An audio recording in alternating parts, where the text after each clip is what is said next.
Hello there guys, it's Maximus here. So I've been discussing a lot lately the Arma 3 Milsim unit that we've been trying to get up and running, and I thought today I would go over some of the units on which we wish to try and utilise within the unit. Now as of right now I'm just going to go over the British units. The Canadian units we are still in progress on working on, guys, so please stay in touch in regards to that. What I thought I'd do is go over basically the specific roles we intend on using within the unit, the kind of weapon systems we'll be utilising, different types of equipment, and kind of a rough outline of how the platoon / sections are going to be organised. I apologise for the camera angles and all that sort of good stuff. I'm basically just running around in the first person view going through each individual member of the unit and what role they have. So let's start off with our first guy here then.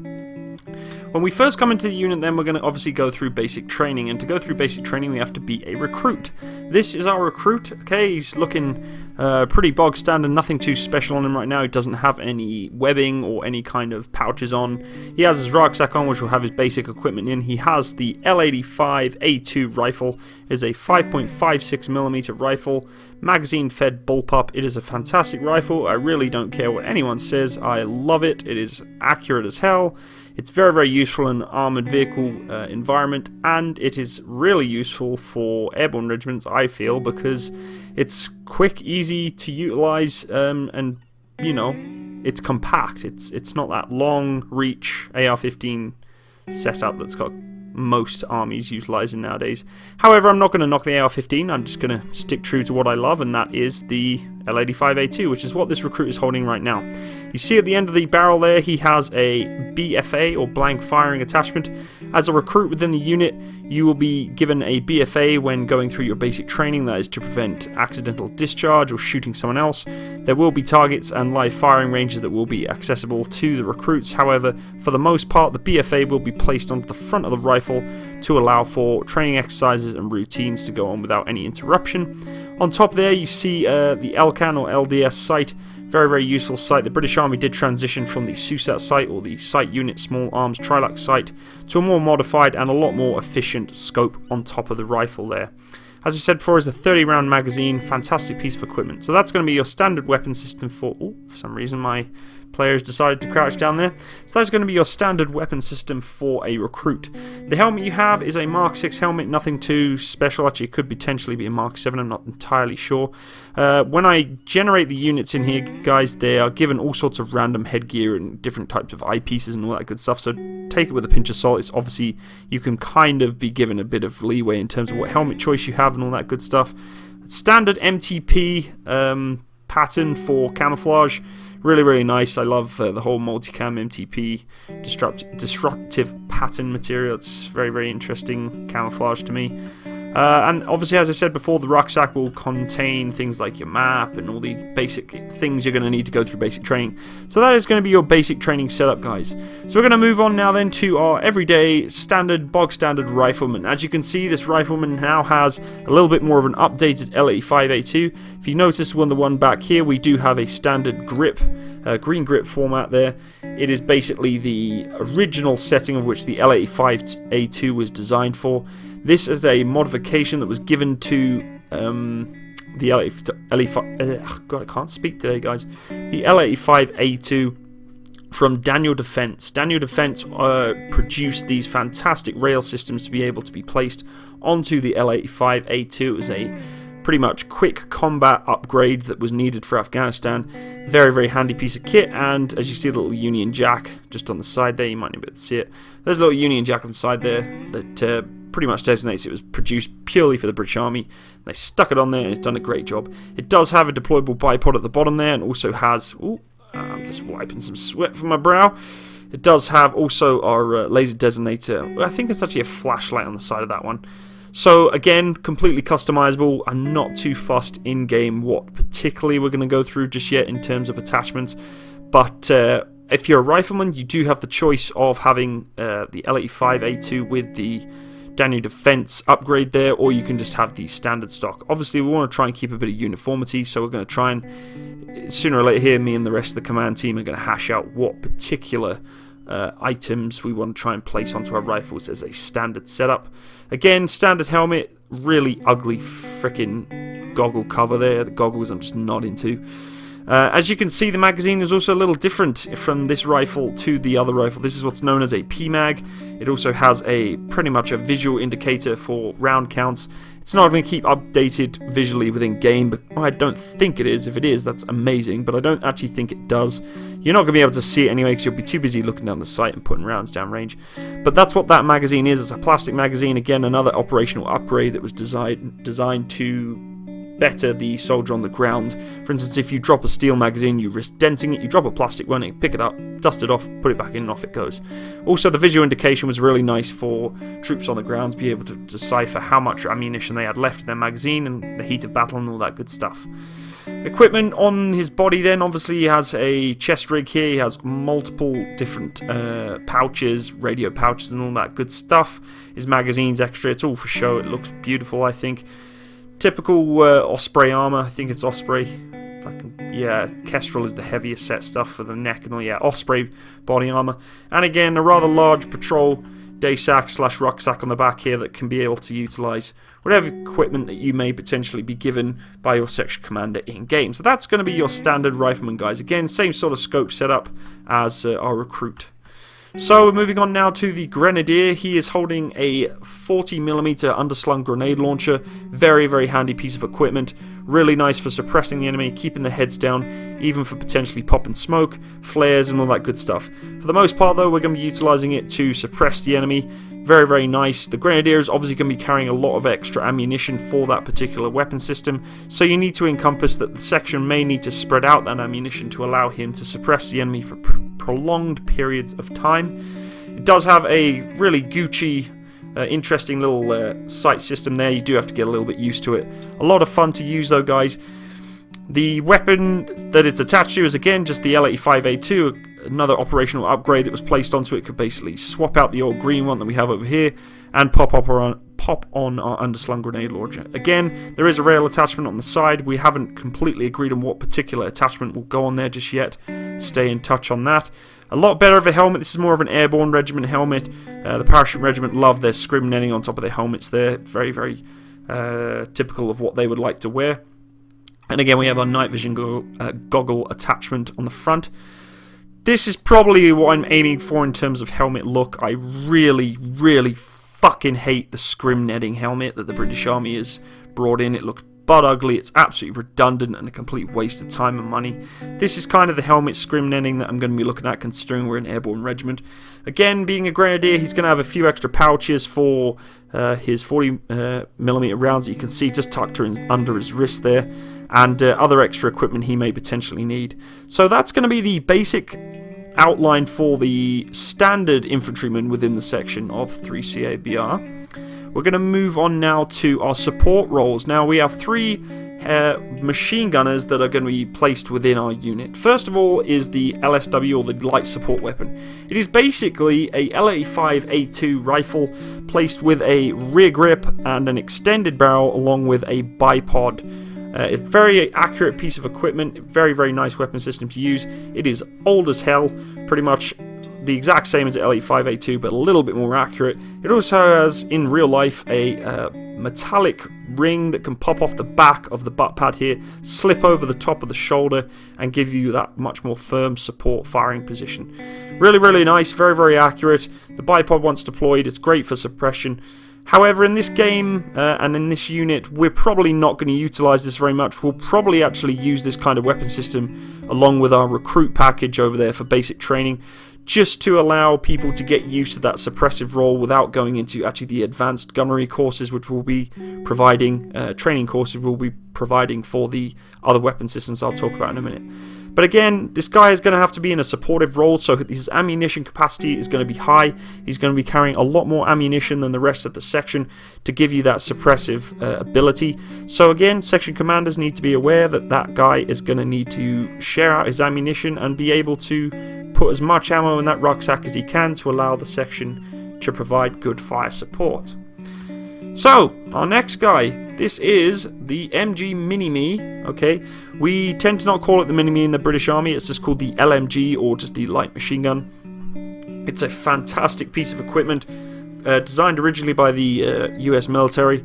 The British Army pretty much adopted it for a light roll machine gun. It is a 5.56mm machine gun, belt fed, absolutely fantastic piece of equipment, guys. I can't stress enough how good this thing is. It is a light machine gun support role, so it's pretty much designed for assaulting positions, getting in close engage with the enemy. It can go into a long range engaging role, but for the most part it's going to be with your assaulting team going in on the close engagement firefights, trying to get as much rounds. Whoa, I'm for some reason crouching down again. Trying to get close in on the enemy there, and making sure we can keep their heads down, so that the rest of the riflemen can go and do their room clearing, whatever it may be. This is also one of those weapon systems that's normally going to be pushed through the front door of any sort of room clearing, so it can pretty much spray the room without having to worry about magazine changes and such. Very, very effective piece of equipment. Also very nice to use for the section commander if he can utilize it for tracer round target indication. He can tell his LMG gunner put some rounds down on this particular target indication. The rest of the section can watch his tracer, and that prevents the rest of the section wasting a bit of their ammo trying to put one round every two or three rounds in their magazine just to find a target. When this guy can put a few squeezes out of the burst of the belt, put a few traces onto target, and then the rest of the section will know where it is. So it's a great target indicator as well. On top of the rifle then we have a ACOG scope.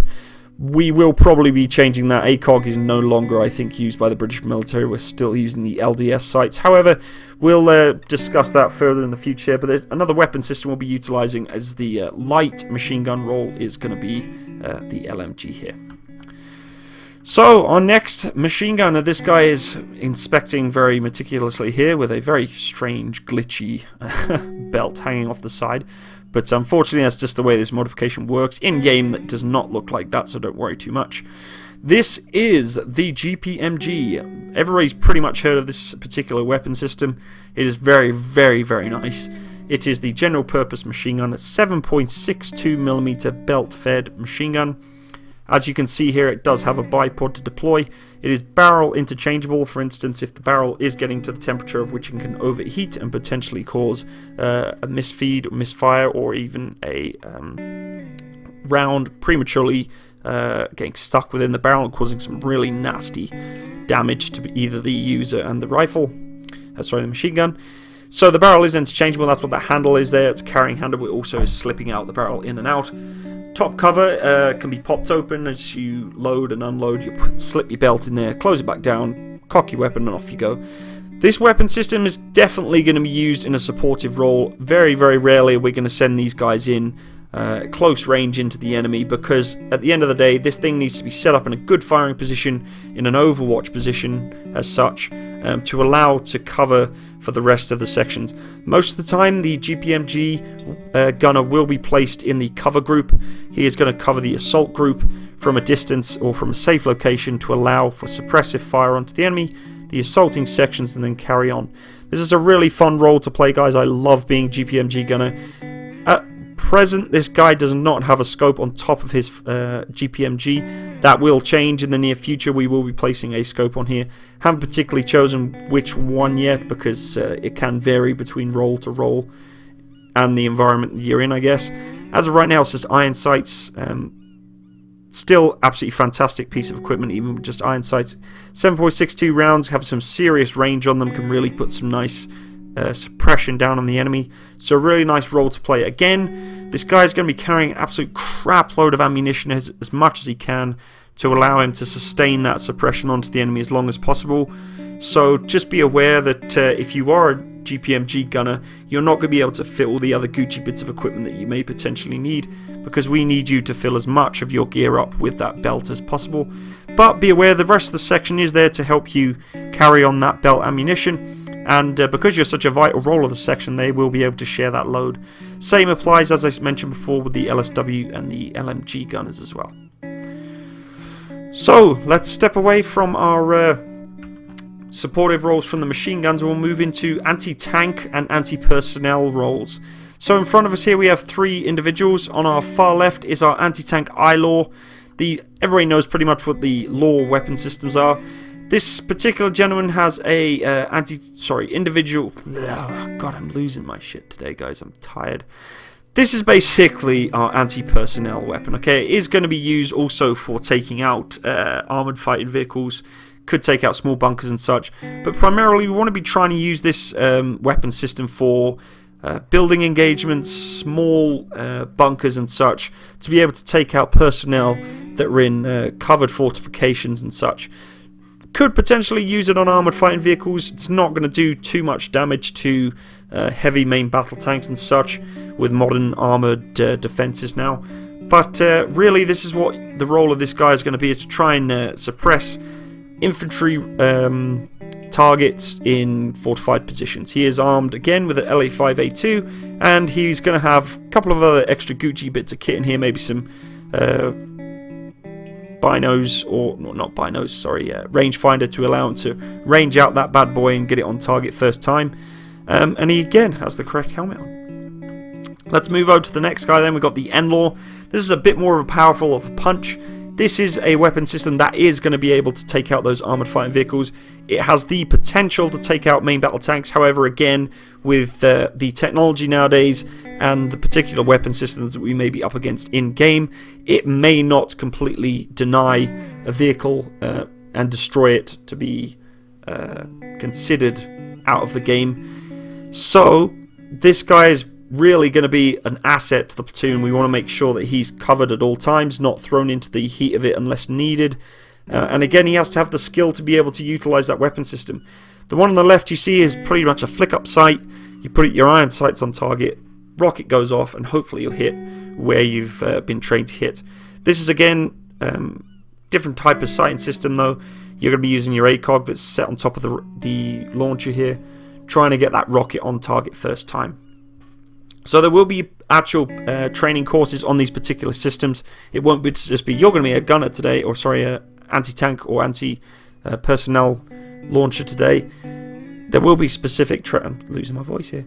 There will be specific training courses for us to allow us to use these, just so that we're all able to put rounds onto target and not waste those rockets, because we're not going to have 3 or 4 of these things in the section. It's completely unrealistic. These things are heavy, they're going to slow you down, they're going to piss you off, but you are an asset if you're in this role. So we really want to try and make sure we get the best guys for the job in these particular roles to be able to get a good aim on those tanks and infantry and what else. So as you see on the far right here, we have our top dog, the Javelin. Now if you don't know what the Javelin is, you've obviously been sleeping under a rock. It is the pretty much go-to anti-tank weapon system of the modern Western world's militaries. It is a top-down attack along with a straightforward attack missile system. Very, very effective at taking out hardened armored targets. Please feel free to check YouTube out. There's hundreds of videos, including on my channel, the anti-tank Javelin weapon system. Very, very effective piece of kit. The Clue weapon system, the Clue sighting system that goes onto the side. Very, very high-tech piece of equipment. So yeah, again, we want to try and place people in this position that want it, obviously, but also have the skill and the ability to put that round on target and take out any armoured threat we have. So it's kind of like a scale from 1 to 10. Let's say our I-Law is going to be, from 1 to 3 threat ratio. Our N-Law is going to be, say, 4 to 7. And then finally our Javelin is going to be from 8 to 10. So let's move away from our anti-tank then, and let's go on to our specialised marksman / sniper section. So this is where everybody gets a bit of a hissy fit, because snipers, to be honest, it's a multi-role, okay? A sniper isn't just given, a rifle, told to run off into the distance and find targets. At the end of the day, he is integrated into the section. He may at one point be holding an L85A2, the next point he could be holding his L115. In front of you here, you see 3 different sniper weapon systems. We have on the far left the L115. It is a 7.62mm or 338 Lapua weapon system. Very, very accurate rifle made by Accuracy International. And if you're in this role again, or any of these roles, you will be going through a specific marksmanship course to allow you to utilize this weapon system. The gentleman here you see in front of you have scrim netting on. If you don't know what scrim netting on, it basically makes you look like a bush. I'm not a massive fan of scrim netting. primarily because when you're working as a section, you kind of want to be in the same kind of attire. This kind of setup is going to be for when you do go out on those specialized missions where you've been left to go on your own devices, hidden in a forming up position or an observation post, and you're pretty much on reconnaissance looking over onto targets. So yeah, the scrim netting will be subjective to the particular mission, but these guys are going to be kind of in the role of going out on their own and finding their own targets. So that's the L115. This bad boy you see in front of you is the L82. Guys, we all know what this is. It's Barrett, whatever you want to call it. It is the 50 caliber sniper rifle, semi-automatic weapon system. Fantastic piece of equipment. This is not only an anti-personnel device, it is capable of taking out vehicles if used correctly. Very long range, clearly, with a 50 caliber ball ammunition. It can do some serious damage. I mean, for crying out loud, look at the muzzle brake on the damn thing. It is a gorgeous piece of kit. Again, more videos on YouTube. We should pretty much all at this point, if we're watching this video, know what this weapon system is. So yeah, that's what that is. Again, he's in his scrim setting. The rifle has been very direly set up for camouflage there, but that's fine. Again, specialized course will be needed for each particular sniper rifle. Finally then, I should have really put this first, this is the L129. It is a 7.62mm AR-15 kind of setup rifle. Pardon me. It is the medium range, so we have, let's go from, again, I kind of messed this up, but we've got short range to medium range marksmanship rifle. So this rifle is going to be utilized in both, or can be utilized in both the close to medium range role.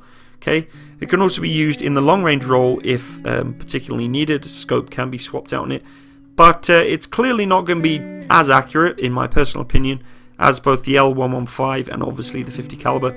Just to the nature of the firearm itself being an AR-15, it can be, you know, even with a bipod and such, it does have its accuracy flaws. But this is a very, very handy piece of equipment. It can be used in both a squad role, you know, if we're going into an assault, but also can be put in a supportive role, again, being placed in the cover group to overwatch the sections for assaults and such. The other two, obviously, are no way ever going to get put into assaulting sections to go in assault positions. They're going to be put in an overwatch or supportive role and watching over the guys. This guy does have the ability, though, to go into that short range combat role with this weapon system. So there's our snipers, guys, something you can think about if you're wanting to be a part of. And finally, we're going to have our spotter, who is going to be these guys' best friend. They always say it's not the man who squeezes the trigger, it's the man who's being able to find the target and pull that sniper onto target with all these measurements and adjustments and such. So obviously they both need just as much skill. The spotter is also going to be his point of call for protection if he's sneaking, if the sniper's trying to locate a position to fire onto. Obviously the spotter is going to have his L85 to allow for cover into tricky positions. There may be a building that they need to secure that obviously this guy is not able to secure safely. We'll have our spotter pop in first with his L85, clear it all out, and then we can pull the big boys in. Always really handy to have in the fire team, or sorry, in the sniper team, is obviously a spotter. So there's our sniper team finished up, and then we have our final group here, guys. This is our command structure, or I guess radio roles. Most important man, I'd say in any section, is going to be our combat medic. At the end of the day, if shit goes sour, we need the specialized medical treatment, we have our combat medic. If you notice again, he just has the L85A2. He has some morphine or atropine or epinephrine injectors in the left, right, and rear pouches of his Bergen and Daysack, along with his Osprey. Primarily, this guy's not going to be placed into a combat role. Pardon me. He is going to be pretty much held out with the 2IC or the section commander of each particular section or platoon role. For the most part, in my own personal opinion, I want him to stay with the platoon sergeant or the CO or OC or even the 2IC to allow him to be designated to particular sections if necessary or needed. I do not really see these guys doing a huge amount of combat unless absolutely necessary, because for the most part they're going to be dishing out medical supplies or giving medical attention. Very, very important role. Again, there will be a specific training course applicable for this role, because AGM and the medical system that Arma 3 uses does have a couple little moments where you're going to need to know exactly what to do, and everybody loves a combat medic because they're going to get you back in the game. So a really cool role then. Again, headgear and all that good stuff we'll edit as we go. The game kind of just spawns it in. So this is our forward air controller. If you don't know what a forward air controller is, it's basically the guy who's going to call in the fast air or close air support. This guy does have a underslung grenade launcher. It's completely subjective to whoever is being the FAC at the time. They have a very vital role in the platoon, even company strength, and they can choose whatever weapon system they feel that they need. Again, they're not going to be in a major combat role because they need to be kept safe to allow us to use those nice long range radios to call in fast air, close air support and whatnot onto the enemy. They're also going to be utilised to call in for reconnaissance from the air. So if we need eyes on or overwatch onto an objective, these guys are going to be able to relay that to the CO from the air, which is very, very important because we need our support from 53 CSS, which is our supportive air unit at all times. So the FAC has got a vital role in the platoon here. So that's going to be our FAC, guys. He will have both a shortwave and long-range radio. He will need to know all radio frequencies. As of right now, the primary role, the FAC, as I said, is just calling in for air support and potentially artillery. We haven't really got round to thinking about how artillery is going to work yet, but we will come round to that. Here is our radio operator. Again, extremely important role within the platoon/company. He is the comms for the entire platoon and sections and company strength. So he's giving all the information that needs to be passed up and down the chain of command at all times. He is going to be right beside the 2IC or OC at every moment, along with the FAC, to allow for perfect communication of orders and basic information that needs to be passed up and down the chain of command. This is again going to be a specific course that is going to be required, and training is going to be required to do this. There is a little bit to learn in terms of task force radio and all that good stuff if you're not used to it. Multiple channels, all that good stuff, different settings, variables and such. As of right now, I think we have our radio operator filled. There's a currently serving Canadian Armed Forces member who's quite happy to do this role and has done it in the past in Arma 3, so I appreciate that, so thank you very much. But if you do have interest in becoming a radio operator, then this is for sure something we can work on, and hopefully we'll have some spots open for you in the future. Section Commander then, again the most important man in control of his troops there is going to be our section commanders. These guys are obviously going to be either corporals or master corporals and above. They must be to be able to section command a section. Equipment is always going to be a L85A2 with a underslung grenade launcher. The reason for this is, guys, is if we need to call in as section commanders, fire onto a position or designate targets, whatever, that flare or smoke ground is very, very useful. So it's nice to have as a section commander, just as a tool for command and control. The section commander is also obviously going to have a long-range radio along with the majority of the command team, and he'll be able to liaise with the CO, 2IC, FAC and radio operator. So very important again that the section commander knows his radio drills correctly, and clearly you're going to need to have some kind of command experience to be able to command your troops correctly on the ground. So again, another course will be needed to get you promoted and be able to give you that section commander position. Finally, the officer. Okay, look, typical bloody officer. He's got goggles on his face, goggles on his head. He's got gear in rag order. He's got bloody sleeping bags on and all sorts of junk. Okay, so no, I'm just kidding, guys. In the game, he was basically just spawned like this, but it is kind of ironic and hilarious that he's dressed like a complete mong. But the officer is the top dog of the entire unit. He is obviously going to be the guy who's trying to command his troops where he needs them, where he wants them to complete his objective or mission. That being said though, the officer is only as good as the rest of the men under his command. So he needs to work hard to get the trust, support and effort from his boys, and he's going to try and do everything he can to do so. The officers then are going to be primarily in the rear. They're going to be trying their best to keep away from the front line as much as possible. We don't want the command structure getting blasted in the face. However, if it comes down to it and we want to get into the fight, the officers will. As a CO, I'm going to try my best now and then to try and get into the fight. However, I do need to step back a little bit and make sure that my troops and my section commanders and such are able to do their jobs correctly and get good orders. So primarily, the officers are going to be covering and supporting their troops on the ground from a distance, allowing them to complete their mission correctly. Again, long range radio is a must. Short range radio obviously is, as you can see on the front there, he's going to have. Again, the officer is going to have that ability to use underslung grenade launch for any target designation. And really that's about it, guys. The officer isn't going to be carrying too much else extra. He may potentially be carrying a bit of spare ammo for his command team if and when the command team potentially gets attacked. And that's it, guys.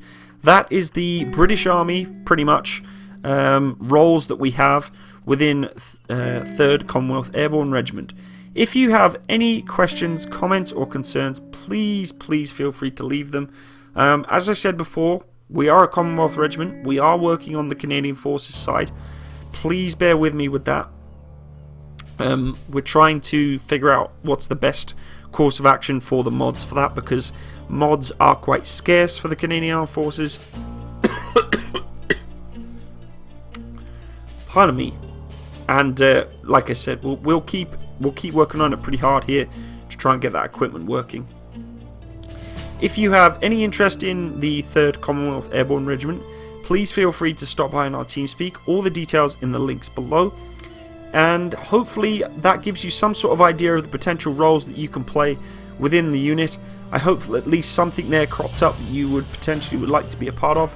As you can see, we are aiming for realism as much as possible. I want to try and make sure that I'm giving everybody the opportunity to be what they want.